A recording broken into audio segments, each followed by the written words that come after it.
Hi everybody, this is Sam with Python Basics, and we're going to be moving back with Itertools. There's only a couple left, but the one we're going to be looking at today is filter false. So you can pretty much guess what that does. But thanks for joining us today. If you're new here, what we do is we do what has been dubbed micro videos. So I stole that from one of our subscribers.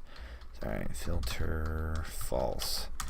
And we do one subject at a time, maybe two if they're really kind of interchangeable. So alright, basically this returns everything that false. If it has a none, guess it overlooks it, but this is how it handles false incidents. So alright, so let's just look at it. So let's get a list of, let's make sure we include 10. So we go to 11. So y equals Itertools dot filter false. Let's see if I type everything right. So alright, we're going to use a lambda here. Lambda, there we go. Alright, then I modulo 2 equals 0, then your comma, then x. So alright, and here's the important part. With it being in Itertools, it is going to sorry guys, it is going to return an iterator. Yeah, it returns an iterator.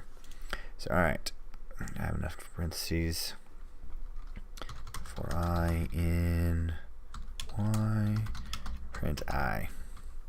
So here we go. So there we go. So this is true, so it's going to skip that and give me all the false. So that is that. Really cut and dry today. Real quick video. You guys have really been asking some awesome questions. I got some pretty cool stuff coming out soon with pandas. Have one more Itertools and then one more really awesome trick that goes with that. I can't believe that I've left it out, but I noticed it a little while ago with Itertools, and I want to save it till the end, and we'll just knock it out. But as always, guys, thanks for watching. Thanks for subscribing.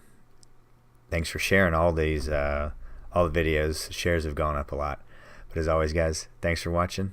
Stay tuned, and we'll see you next time. Bye, guys.